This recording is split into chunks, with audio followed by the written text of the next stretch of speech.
guys, Jeff Cavaliere, ATHLEAN-X.com. Today is time to crown the worst leg exercise of all time. And no, I know you've watched me for a while. You probably think it's leg extensions. Yeah, while bad, it's still not the worst exercise that you can do for your legs. And today I want to tell you why. But before I tell you what that is, we have to qualify one thing. Worst exercises or bad exercises are not always bad exercises because they're ineffective. Matter of fact, as a physical therapist, I look at exercises a whole different way. Exercises could be effective, but it doesn't mean that it's a great exercise to do. Matter of fact, any exercise done poorly would be a bad exercise. It's those exercises that are done correctly that are still bad exercises. Those are the ones I like to pick on. And today, the king of that is the sissy squat. Now, some of you guys, especially younger guys, will probably say, what the hell is a sissy squat? I've never even heard of that. Anyone that's been training for a longer time would know or probably have done quite a few of these because they've been told at some point along the way, these are the best way to build your quads. These are the best way to target your quads. And the rationale behind it is you're performing the exercise, as I show you here, up on your toes with your ass tucked under. What does that do? It tries to shut down the glutes and the hamstrings. It tries to take them out of the traditional squat. So some that would argue that on a traditional squat you're getting too much of the posterior chain involved in the exercise as well, too much ass involved in the squat. Their argument is by doing this you're going to get a lot less. And the argument is actually true.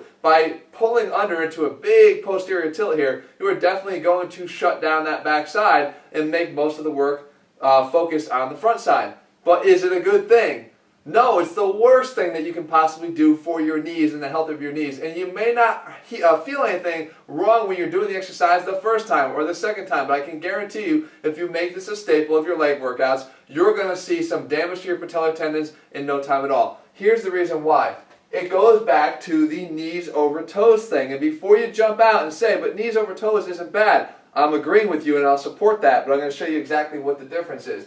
If you look at a knees over toes situation, okay, here's the foot, there's the knee, there's the toe.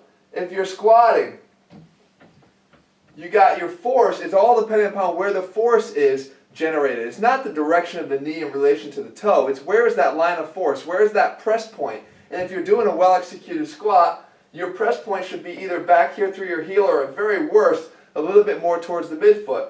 So if it's through your heel, that line of force is directed back through here, through your hips, which is fine. We can support that. Even if you start to let your weight shift a little bit more forward, which you shouldn't, you should be more back on your heels when you're squatting, then you'll see that the point will come a little bit more anterior, but it's still behind the front of the kneecap. You're still getting some force more through the quad, which would happen more likely when you're doing a high bar squat. Okay, with a high bar squat, you're going to be in a little bit more upright stance, but again, your force should be still directed behind the knee. It's when the force starts to get in front of the knee, that press point, that line of force in front of the knee, that's when you're going to have problems. Again, not the fact that the knee is slightly in front of the toe. I'm going to show you in one more second exactly why that works that way. It's really about the fact that your knee in the line of force, the press point, especially in a sissy squat, goes that way. It's straight forward, straight through the kneecap, into the patellar tendon. All that force is being absorbed there. That's a bad thing. That's a recipe for disaster. Back to the squat. You can see as I do a squat, a well-executed squat, your knee will go past your toe. So if a trainer ever comes up to you and holds their hands in front of your knee while you're going down into a squat and says, don't go past that, they're actually blocking you from the real biomechanics of the exercise. They're preventing you from doing what you need to do to safely get to the bottom. Now, if you find that with a high bar squat, that your knees go too far in front of your toes, because they're going to go in front of your toes a little bit. If you find that they go in front of your toes too much, it's likely a problem more about your knee spacing. Are your feet actually tracking out at all? Because they can't just go straight forward. They got to go out and forward. And if you find that spreading your knees apart a little bit, making sure your knees go in the direction of your toes that are, again, slightly splayed out, that should probably address most of that anterior translation here of the knees. But again, they're going to go out a little bit past if you want to make sure that you're executing the exercise right. But the sissy squat, no chance. You look at the biomechanics of that exercise versus this, it has nothing to do. Yes, the knees are going way far out over your toes. Way far out, obscenely far out over your toes. But even what's worse than that is not just that they're out there, it's that that line of force is coming this way, eating away at your patellar tendons right in here, as opposed to coming down through either the front part of your thigh or more likely back through your hips. So hopefully, guys, we've crowned this one the king of the iron graveyard, and you won't be doing it despite what other people will show you and tell you about how great it is for your quads. It is at what expense for your knees and the health of your knees and legs in your future leg workouts.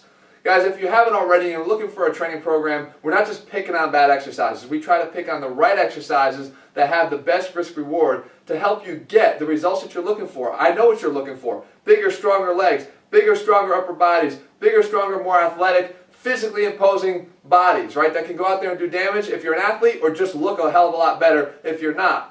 But you got to get there the right way, and you got to get there safely, and that's what we focus on exactly with our ATHLEAN-X training program, laying it out for you day by day, workout for workout, exercise by exercise. You can get that at ATHLEAN-X.com. In the meantime, if you found this video helpful, make sure you leave a comment and some thumbs up below. Whatever else it is that you want to see, let me know, guys. I'll be sure to make a video on it in the upcoming weeks. Thanks.